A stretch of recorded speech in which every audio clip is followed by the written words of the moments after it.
Israel has reopened the Al-Anbai border crossing with Jordan today, 5 days after closing it when a Jordanian truck driver opened fire and killed 2 Israeli soldiers. The crossing is the sole passenger gateway and main commercial route between Jordan and the Israeli-occupied West Bank.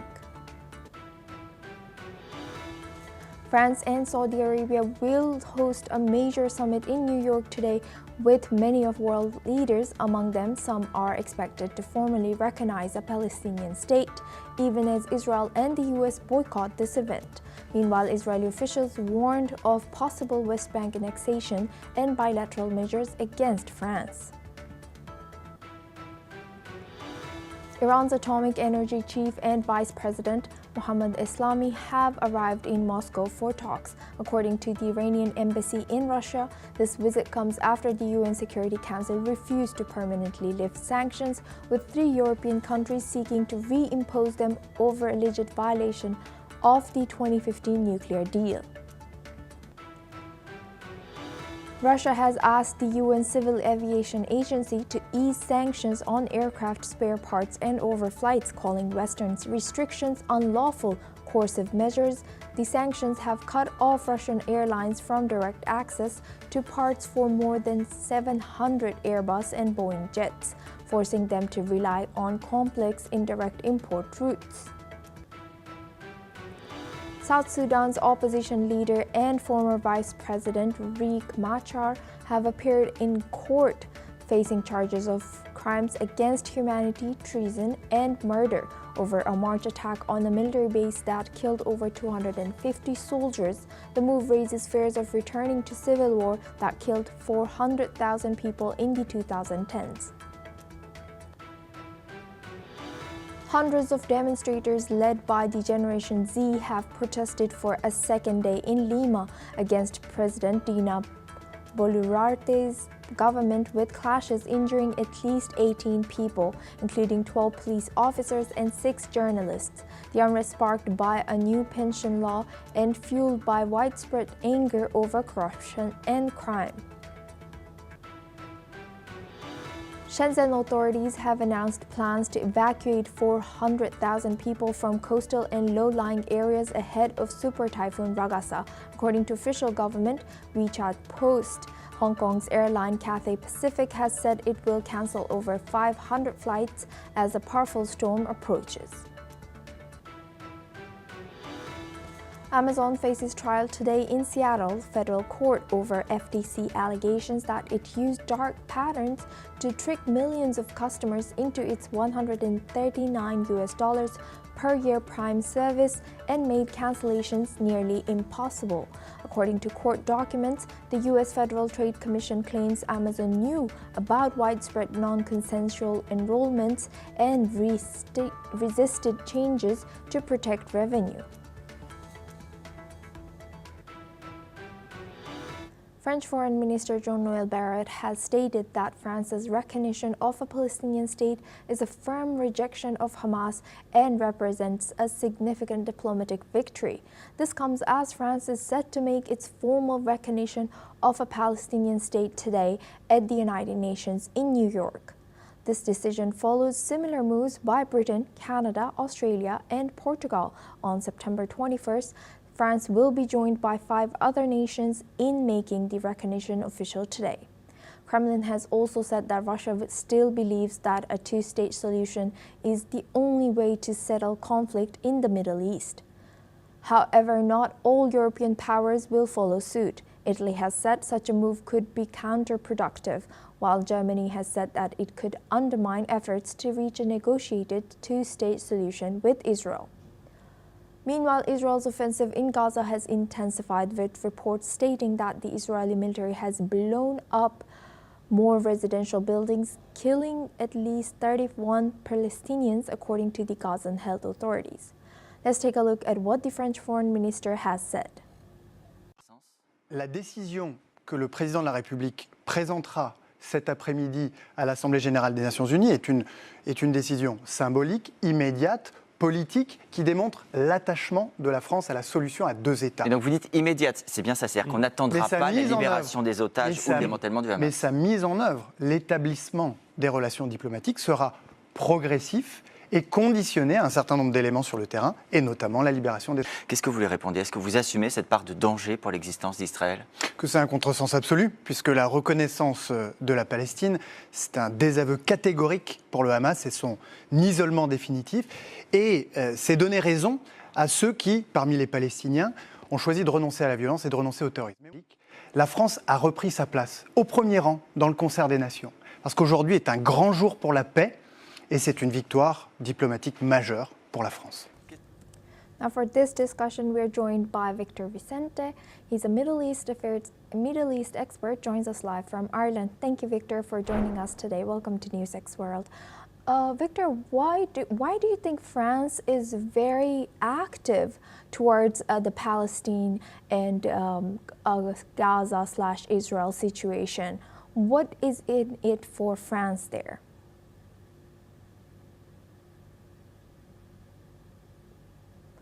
Victor, could you hear me? Hello.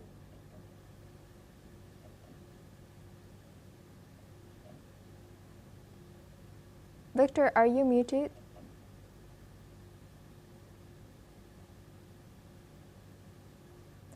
Now we move on. Riyad Mansour, Palestine's ambassador to the United Nations, has urged countries that have recognized Palestine to follow up their diplomatic moves with strong sanctions aimed at curbing Israel's actions in Gaza. Mansour has warned that the coming weeks could see further escalation from Israel and that the offensive may continue for a month or two before the international community intervenes. Mansour has also emphasized that the global response must reinforce the idea that Palestinians will not be displaced and that their rights must be respected, with the ultimate goal of a two-state solution becoming a reality. This comes as reportedly more than 650,000 Palestinian civilians in Gaza City have chosen to remain amid Israel's relentless bombardment and the ongoing collapse of essential supplies. Riyad Mansour, Palestine's ambassador to the United Nations, has urged countries that have recognized Palestine to follow up their diplomatic moves with strong sanctions aimed at curbing Israel's actions in Gaza. Mansour has warned that the coming weeks could see further escalation from Israel and that the offensive may continue for a month or two before the international community intervenes. Now we are joined by Victor Vicente. He's a Middle East expert, joins us live from Ireland. Thank you, Victor, for joining us today. Welcome to NewsX World. Victor, why do you think France is very active towards making two-state solution happen in Middle East? Yeah, so France is a strange player. They want to take the lead in Europe now that UK is no longer part of the EU. So they want, together with Germany, to decide on behalf of the whole European Union. And they are trying to use every single opportunity to pursue that role. So I'm not sure if they have a real or concrete interest in the matter, or if they are just using for their own benefit. I suspect is the latter. The other thing that I gather that the French government has as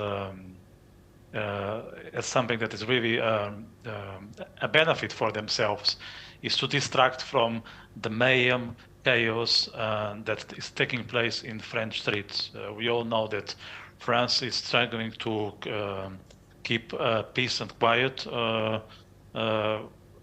between their citizens. There is a real Islamic threat happening in many of the French cities, and the governments are very good at coming up with strategies of distraction that the citizens don't look after their own affairs, but they will be diverted by what's going on in other parts of the world. So I have a feeling that Macron is utilizing the Middle East war as a mechanism to blind the French citizens for their own issues. And that's the reason why they are so vocal about it. I don't think it's something they do from heart. I don't think they really care about Palestinians. It's sad to see that the Palestinians at this point don't have much support, which also includes the Palestinian Authority, who claims to be on their side when they are just using them for their own political benefit. So I think France, it's a strange player, and I wouldn't really rely on their intentions, because I think they are just taking this opportunity as a strategy to set aside the issues they have in their own territory. So you're saying that France is using this to kind of, maybe Macron is using this to leverage his popularity there. Since you're in Ireland, I would like to also ask, even in Ireland, there's a very huge population which is known to be pro two-state solution or pro-Palestine. So how is Ireland government seeing this? Is Ireland government recognizing Palestine as well? Yeah, they are one of the most supportive governments of the so-called Palestinian cause. Again, I think they also use this issue as a method to divert the Irish citizens and the Irish residents to forget about the problems that we face here on a daily basis. And the reason why this phenomenon is so popular is that there have been a massive brainwashing to link the Irish cause to the Palestinian, which doesn't make any sense. If you look at the history, there is no common ground between the two. Of course, this narrative of oppression and is very trendy these days, because more and more Marxist narratives are being propagated in schools, in academia, in the press, and we are all told that we need to be on the victim side. But the victim side, perhaps the Palestinians, they are the Palestinian population, but I wouldn't say that the Israelis are the aggressors. If you look at how Palestinian people are treated by Hamas and by the Arab nations around, you will doubt what allies they have in the Middle East. Not many, and as a matter of fact, there are many Palestinians who, if they can, they will cross the border and find exile in Israel, and not the other way around. But just going back to your question, to the Irish affair with Palestine, I think it's not that different from the French. And I would also add that the Irish are now trying to take advantage from the fact that the British are not around to be the English-speaking voice for some global affairs in Europe, and I don't think they are doing that with dignity. And since you've mentioned that how European countries are also divided in recognizing Palestine, so how might this diplomatic rift affect the broader EU role in advancing or hindering a two-state solution? Yeah, there is a massive division. I think we are more and more similar to the States, where there are two teams or two tribes perceiving the road from a different angle, and Israel-Palestine is not exception to this split. Indeed, Europe cannot put their act together around it. There are some outliers who keep resisting, the likes of Hungary, Slovakia, and a couple of Central Eastern European countries. And that's a sign that there is some democracy, although those countries, for sitting on the other side of the table, they receive plenty of pressure, because the EU wants to more and more act as a bloc and do not allow room for diversion. So it will be interesting to see if the EU will come up as a single voice, if they'll manage. I'll be very skeptical if that's the case, because each country had their own trajectory.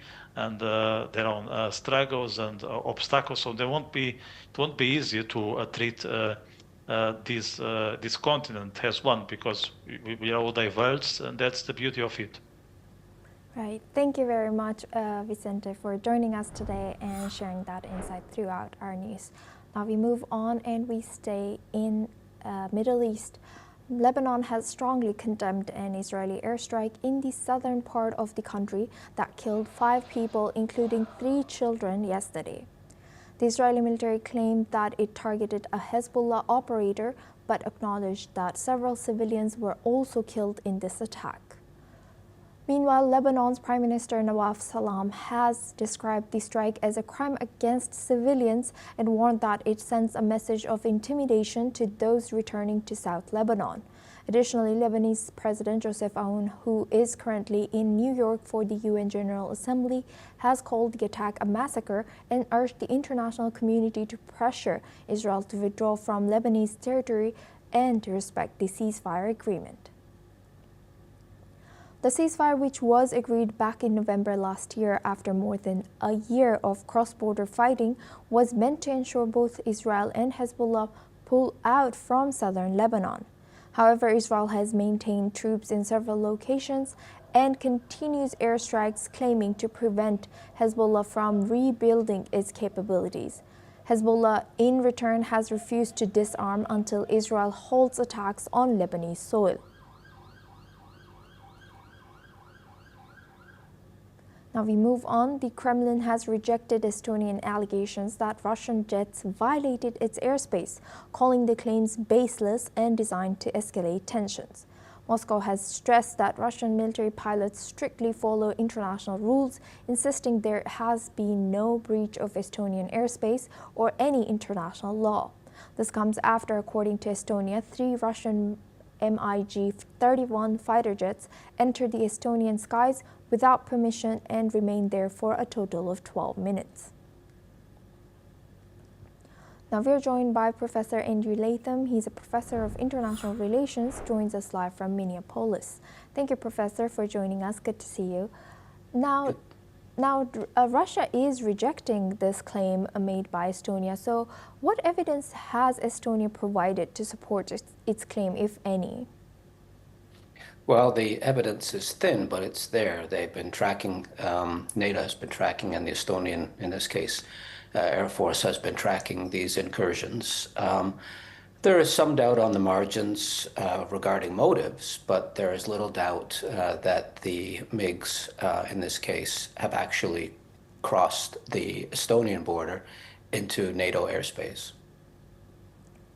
And how could this repeated airspace violations, whether confirmed or disputed, impact regional security over there and diplomatic relations between Russia and NATO members? Well, to answer that question, of course, we need to get at the Russian motives. They have their hands full at the moment, one might argue, with the war in Ukraine. The last thing they need is an open militarized conflict with NATO or its member countries.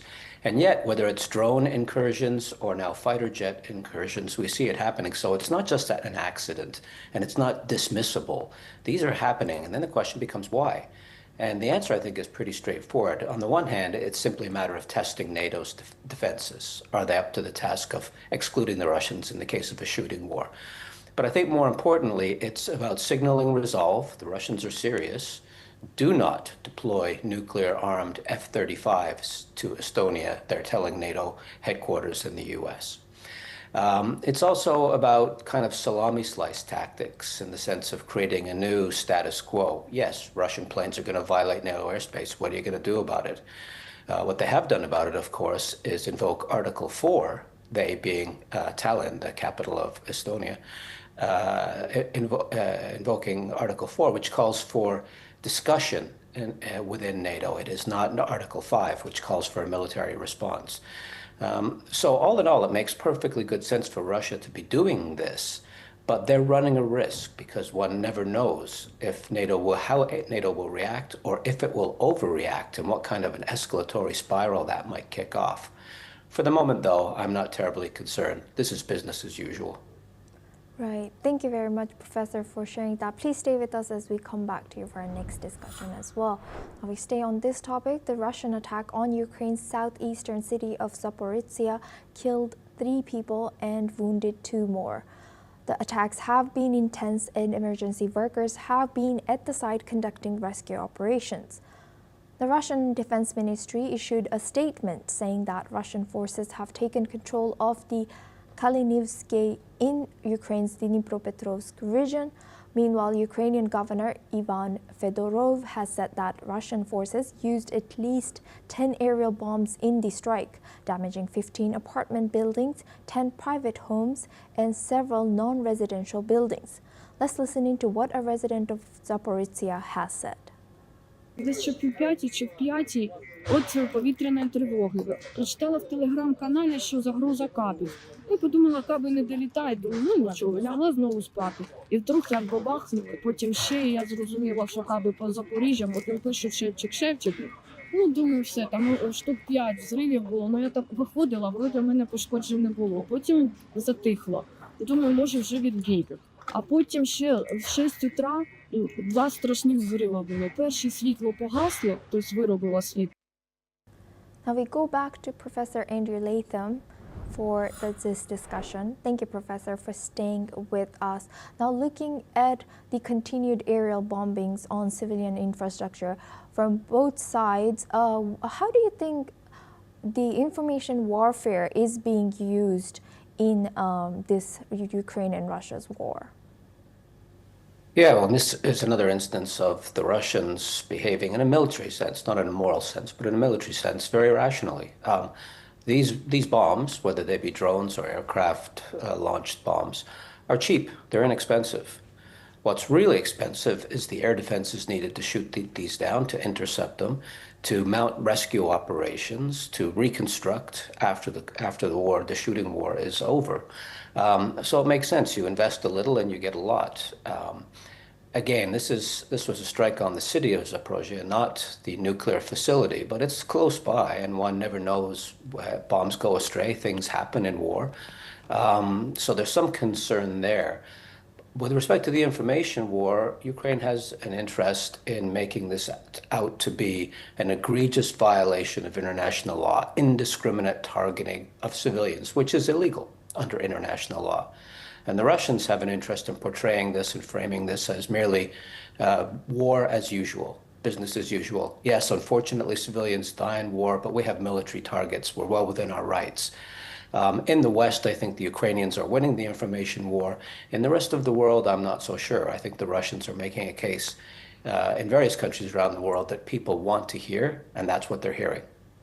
Right. Thank you very much, Professor, for sharing that. Please stay with us as we come back to you for our next news as well. Now, Russian state media has reported that Mohammad Eslami, the head of Iran's atomic energy organization, has arrived in Moscow for talks. This comes as the 15-member UN Security Council earlier opted not to permanently lift sanctions on Tehran after 3 European countries launched a 30-day process last month to reimpose them. The European powers had accused Tehran of failing to abide by the 2015 deal that was meant to stop Iran from making nuclear weapons. Iran has denied having any such intention. Russia says it supports Tehran's right to peaceful nuclear energy. Eslami is also Iran's vice president. It is not yet known whom Eslami would meet in Moscow. Now we go back to Professor Andrew Latham. He's a professor of international relations, joins us live from Minneapolis. Thank you, Professor, for staying with us. Now, what role might Russia play in supporting Iran's nuclear program?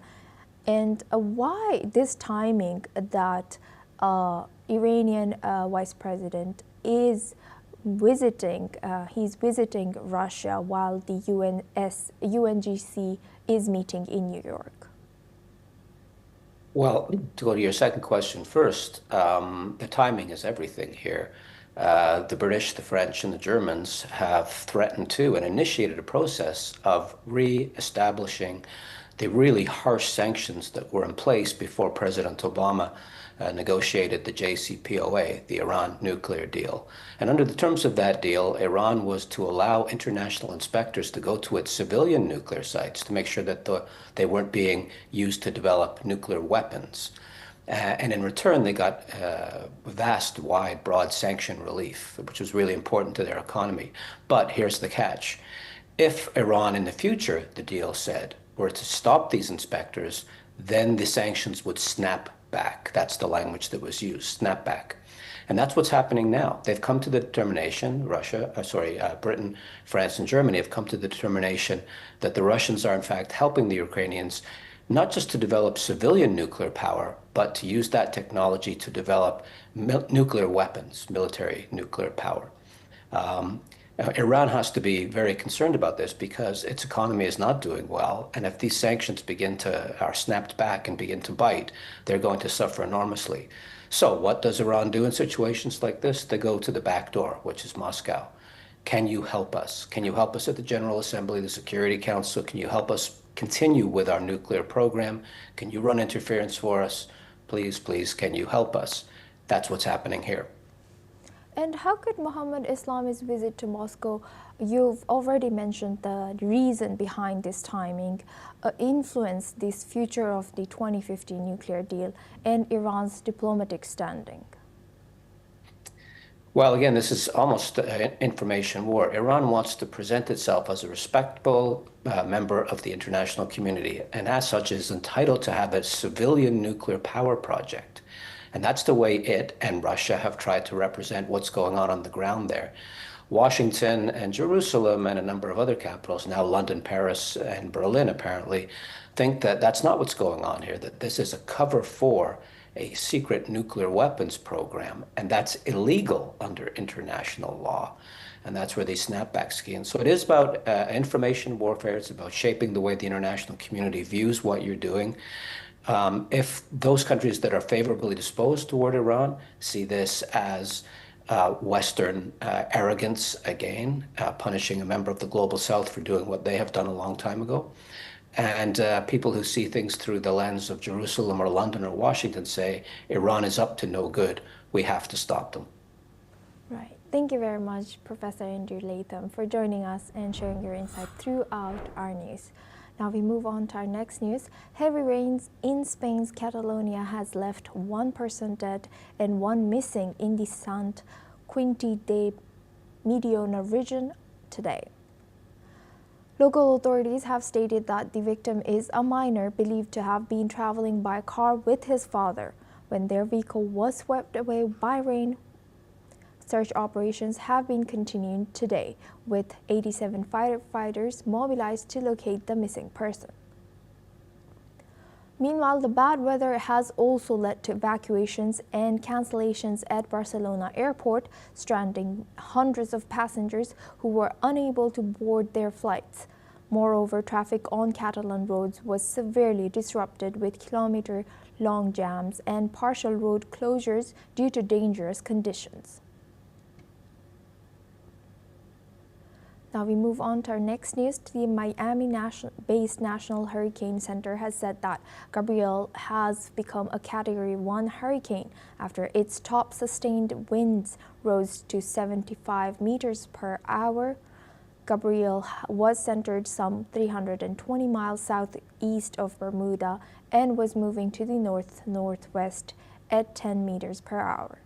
According to reports, Gabrielle could become a major hurricane in the early part of this week, as it is expected to undergo steady to rapid intensification over the next day or so. Hurricane Hunter aircraft found the storm at hurricane strength and moving on a more north-northwest track, but the center said a more northerly course was expected on today. Meanwhile, no coastal watches or warnings are in effect, but meteorologists have urged Bermuda to keep close watch. Well, that's all we have time for. We will continue to bring you more news updates from around the world.